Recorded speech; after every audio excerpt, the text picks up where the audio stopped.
I'm Kale, and today I'm looking at A Quick One by The Who.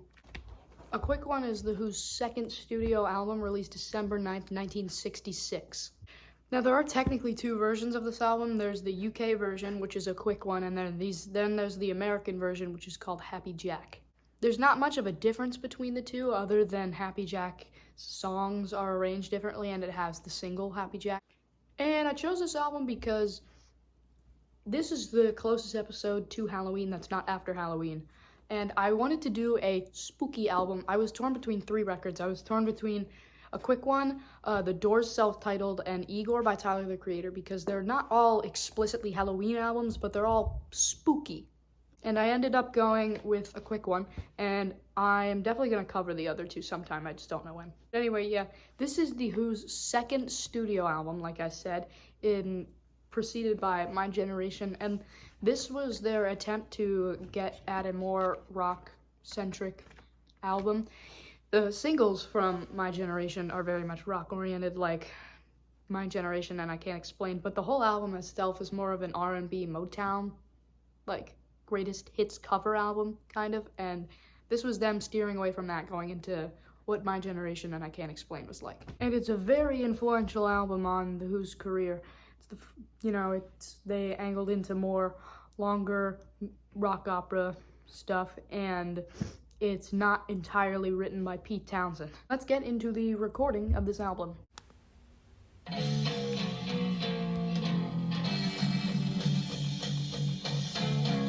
Basically, recording sessions took place from August 1966 to November 1966. At first, in the early recording sessions, it seemed like it was kind of a free space where they just did whatever they want. They did a cover of Bucket Tea with Keith Moon on vocals and a cover of the Batman theme song.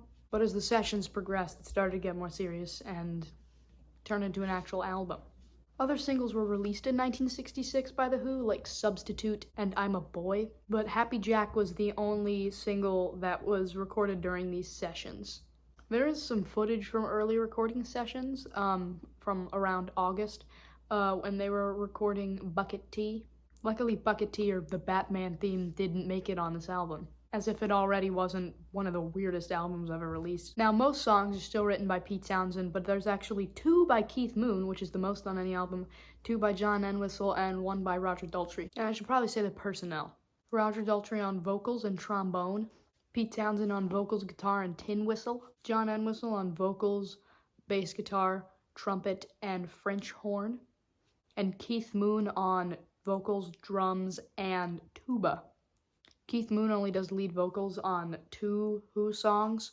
It's I Need You on A Quick One, and Tommy's Holiday Camp on Tommy, which we all know is just my absolute favorite song of all time. Also watch my Tommy video, it's very good. Wait, back to the actual recording of the album. So I touched on this briefly in my Tommy episode, but I'll expand on it more right now.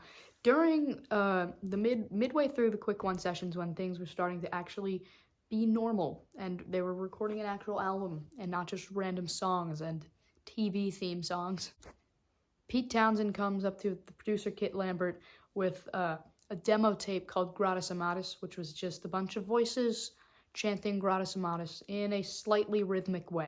And Kit Lambert thought this was funny, and he was like, you should make a rock opera. And Pete Townsend was like, no, I don't want to do that, actually. And Kit Lambert tried again, like a week later. He was like, hey, there's a lot of short songs on this album. You should make one that's like 10 minutes long. And he was like, no, I don't want to. Then Kit Lambert was like, dude, okay, but how about we think of it as 2-minute songs, segments, that happen to fit together. And then Pete Townsend was like, oh, okay. So then he wrote A Quick One, and I'll get into the influence and just a quick one in the track-by-track breakdown. Which, by the way, here's the track-by-track breakdown.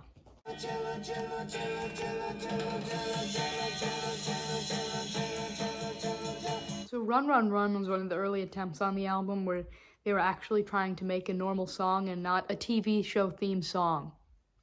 And it's basically just like My Generation. It's essentially My Generation with different lyrics. The bass and guitar riff are the same because they were trying to find themselves with what they wanted to do with rock, and they were like, hey, garage rock worked with my generation, so they just basically recreated it. Kind of works, you know, as an opening track. It's not very representative of what the rest of the album's like, but they were still trying to find themselves with what they wanted to do in music. I mean, The Who started as a jazz band, and then an R&B band, and then a garage rock band, and then whatever this is, and then pretentious art rock band, and then late 70s dad rock band. They have had a wild transformation over the course of 20 years. Anyway, track number 2 is Boris the Spider. Guys, I love Boris the Spider so much, you don't even know. It's literally a Halloween song. It is literally a Halloween song. If Boris the Spider wasn't on this album, I would have been doing The Doors. It's also one of the first thrash metal songs, ? John Entwistle invented thrash metal in 1966? Maybe. Yes. Yeah, this one was penned and sung by John Entwistle. It's basically, the entire song is just John Entwistle freaking out about a spider and then killing it with a book. It's great, and it's so spooky. It's just one of the best Halloween songs ever. I'm just gonna say it. Boris the Spider is up there with Monster Mash. Monster Mash. The chorus is just John Entwistle saying Boris the Spider in a very deep, bellowy, horrifying voice. He was apparently trying to imitate someone from a popular show in the 60s called The Goon Show. Also sounds spooky. John Entwistle is the spooky king. And the bass in this song is basically the lead instrument. Like, there's minimal guitar in this entire song. It's just bass turned up very loudly. And further proof that John Entwistle invented thrash metal in 1966 with a Halloween song. Second part of the chorus is John Entwistle saying creepy crawly in a really high falsetto. It's great. I love this song so much you don't even know. Also, apparently Jimi Hendrix's favorite Who song, which is interesting. Anyway, now I have to end me fiending about Boris the Spider. Next up is I Need You. I Need You is penned and sung by Keith Moon. Again, one of the only songs where he's on lead vocals. And he basically wrote the song to make fun of the Beatles.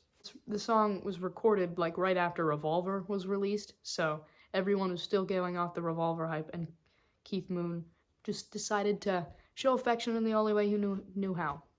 Ruthlessly just annihilating them with his words. The song starts off and sounds like it's going to be really philosophical, and then he starts talking about sitaring with people and dancing near people, and then in the middle of the song he does a very good John Lennon impression, actually. Like, not even with his singing. There's straight up just an instrumental bridge where people are talking and he just does like a speaking John Lennon impression. Also sounds very spooky, which again, why I picked this album, because there are some spooky songs on this album. This being one of them. Also at the very end, the bass line from one of the parts in A Quick One comes up. Next up is Whiskey Man. My God, this album is just banger after banger after banger. Whiskey Man is another Entwistle song, written and sung by him. It was written by Entwistle in the early days of The Who, in like early 1964, when they were still the High Numbers. And it was the first song John Entwistle ever wrote. And the lyrics are like really dark. Again, spooky album. Basically, the lyrics are about this guy who has this best friend named the Whiskey Man, who only comes out when he gets violently intoxicated. And basically the police question him about Whiskey Man, and he's like, he's my best friend. And that's not a joke. John Entwistle messed up one of his lines and accidentally said friend instead of friend, and it's very funny to me. But anyway, he starts telling the police and stuff that Whiskey Man, I can only see him, you can't see him, you're crazy, I'm not crazy, you're crazy. And then the song ends with the main character being put in a padded cell, and he is very sad that he cannot be with Whiskey Man anymore. What a tale. And towards the end, John Entwistle plays a French horn number, which is different from the rest of the French horn numbers he's played before this. It sounds almost theatrical, and this exact French horn sound would return on the first track of Tommy Overture. I only really just noticed this while listening to it. It bears a wild resemblance to the French horn piece that John Entwistle did on Tommy, and it sounds like no other French horn thing he did on any other album. Sadly, after Tommy, Entwistle seemed to put down the French horn, which is very sad. And then towards like the very end of the song, it's either Daltrey or Entwistle that are doing these high-pitched sort of vocals at first, and then it sounds like they're doing a John Lennon impression, but not like the Keith Moon John Lennon impression where it was like talking. It sounds like they were trying to sing like John Lennon, and it makes me uncomfortable. It sounds like he's trying to sing like John Lennon on like Tomorrow Never Knows, and I don't like it because John Entwistle and John Lennon, though they're both named John and they're both from England, have very different vocal range. Next up is Heatwave. So Heatwave was actually just a Motown track that was passed around at Motown a bunch in 1964 and 1965. And I said earlier how they were trying to get away from the R&B stuff, like they were in my generation, but this is really the only R&B cover on this album, and it doesn't belong. I'd rather have Bucket Tea, honestly. No, that's not true. I wouldn't rather have Bucket Tea. What are you saying, Kale? It's not a bad cover. It doesn't fit the album because a lot of the album is very spooky and pretentious sounding. Not a problem with me. And it sounds very fun in the sun. Yay, it's summer and we're happy and nothing is bad in the world. And it being 3 songs after Boris the Spider does not sit well with me, as the sounds of those 2 songs are just so far apart, farthest apart that they could ever be. The song was also covered by Phil Collins and Linda Ronstadt, so that's something. Next up is Cobwebs and Strange. You guys, Cobwebs and Strange is so weird. It's an instrumental track written completely by Keith Moon, and oh my goodness does it go. It goes so fast. So fast does it go. But yeah, it's written by Keith Moon. This has Roger Daltrey on trombone, like I was talking about earlier, and Keith Moon on tuba, and John Entwistle on trumpet, and Pete Townsend on guitar and a little flute thing. And the guitar on the song is very good. It's very quick, it's very fast, but it's satisfying. And Keith Moon's drumming is insane. Also, this song is what I think was just going on in Keith Moon's head 24/7. From the moment he was birthed to the moment he died, that was just ping-ponging in his brain. The song was actually used in the documentary The Kids Are All Right, which was basically detailed The Who's history from 1964 to 1978 with like clips from TV appearances and live shows, and it was previewed by Keith Moon like the night before he died, and then it was released in his honor in 1979. And basically, Cobwebs and Strange was using this sequence about how clinically insane Keith Moon was. Just basically clips and images spliced together of the destroyed hotel rooms he destroyed and the cars he drove into lakes, and that one SNL skit where he choked Steve Martin to death. It's a fun little song. Cobwebs and Strange closes out side 1. And then opening up side 2 is a lackluster Don't Look Away. Don't Look Away is okay. It's just very obviously an imitation of a Rubber Soul era Beatles song. You know, Rubber Soul was released almost a year before this album was released, almost to the date. And it was still very influential in the music sphere, especially in the English music sphere. So Pete Townsend probably just heard it and just wrote that while listening to Rubber Soul, because it sounds like something that would be on Rubber Soul. That is the most times I said Rubber Soul in less than 30 seconds in my entire life. Also released around the time where Pete Townsend went on American Bandstand and called the Beatles' backing tracks lousy, which is kind of funny because this is one of the worst backing tracks on the entire album. Boy, did Pete Townsend just love to hate things. You know, he's a lot like John Lennon when you think of it. He was the mastermind behind most songs, and he disliked everything. Next up is See My Way.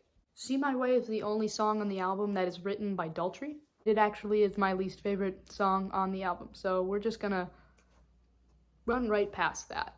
And then next up is So Sad About Us. So Sad About Us was initially written in 1965 by Pete Townsend for the Mercy Beats, which was a British Mercy Beat band. And it's interesting because you can really tell that it wasn't written for The Who, because it does not sound anything like anything The Who would do. It's like a Mercy Beat song, and The Who isn't Mercy Beat. It just doesn't sound anything like a Who song. But it is The Who's most covered song of all time. It was popular with power pop bands in the late 70s because it sort of has that power pop feel to it. All right, and last but 100 billion% not least, a quick one while he's away. This was said musical suite that was split up into 2-minute parts, like I was talking about earlier. And it's split into 6 different musical parts. Now, before I actually talk about the musical stuff and the influential things about it, I'm gonna go through each little part of the song and talk about the story and just little quick facts about that part of the song. The parts, before I start, I'm just gonna say, are Her Man's Been Gone, Crying Town, We Have a Remedy, Ivor the Engine Driver, Soon Be Home, and You Are Forgiven. Starting out with Her Man's Been Gone, it's just an a cappella of all 4 members singing about how a woman's boyfriend has been out either for war or work for almost a year, and he was due home yesterday, but he is not here.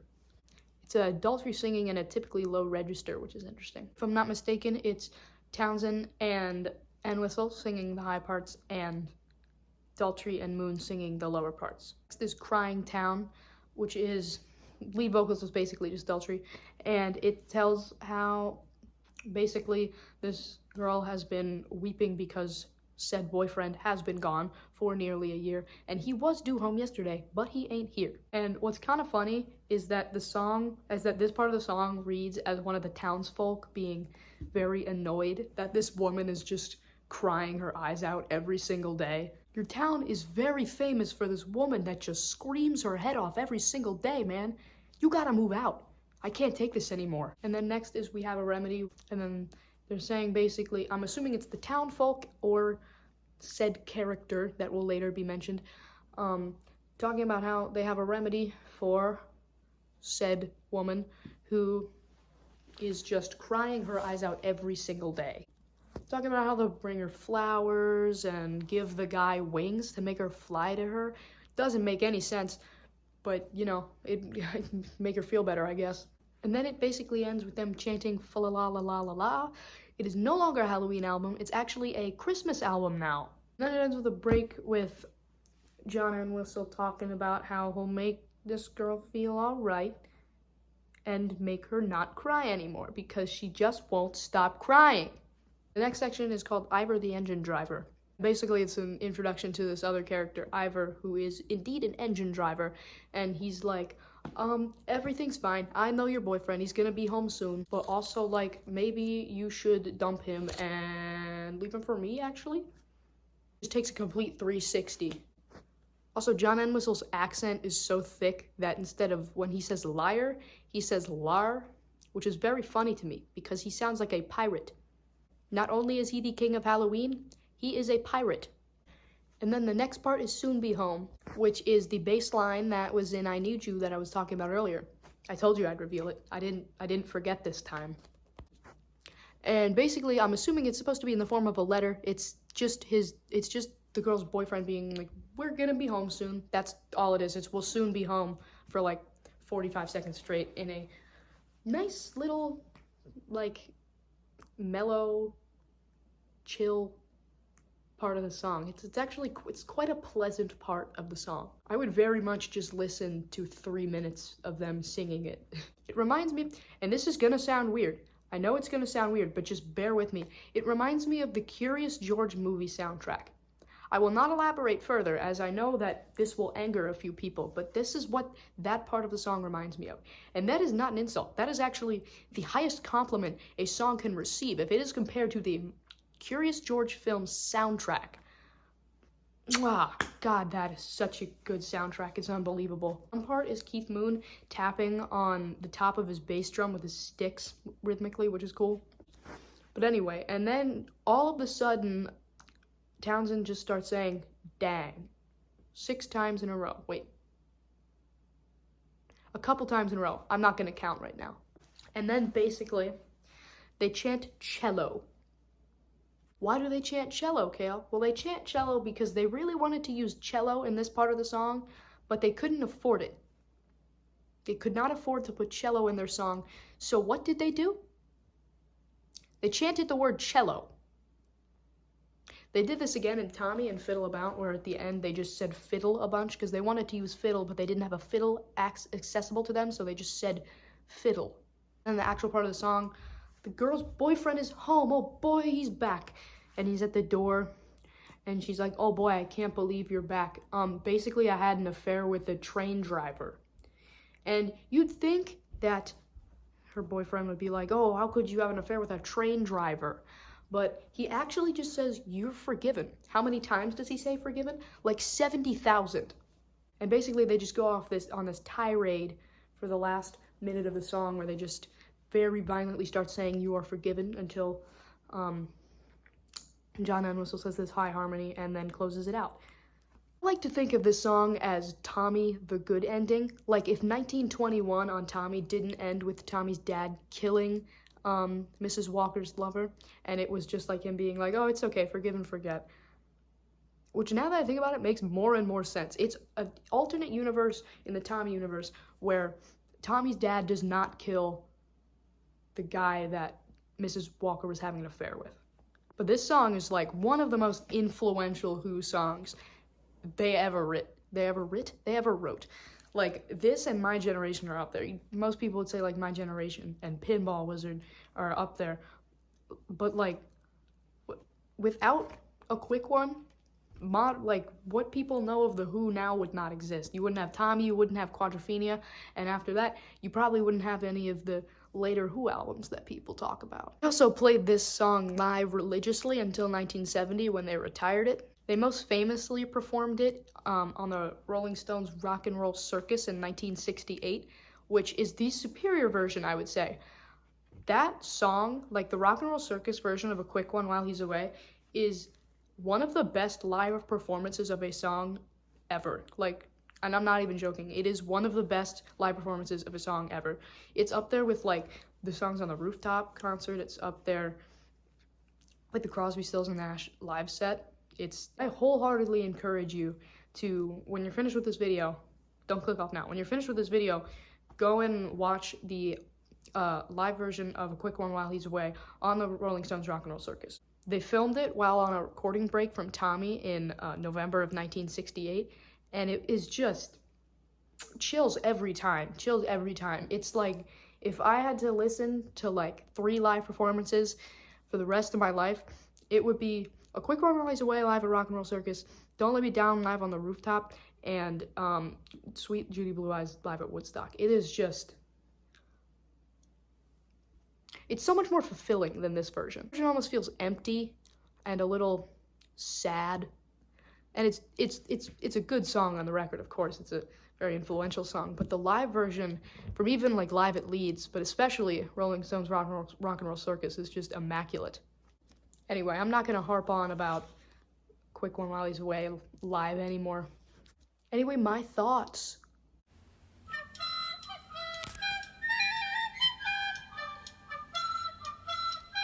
I am more of a fan of The Who's 60s stuff.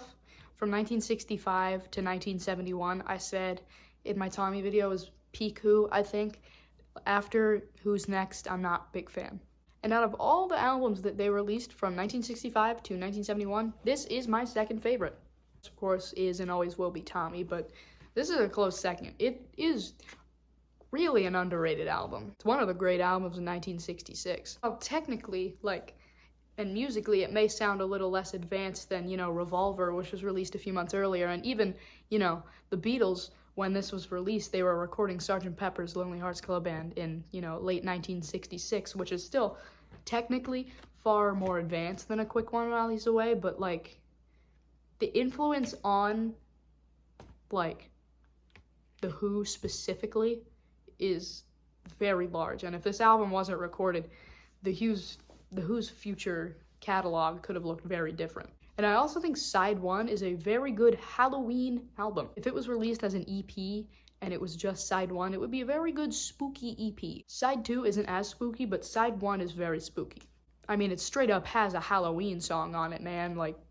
Also, I just gotta say, back cover, It's terrifying. That is a terrifying back cover. I will not sleep tonight.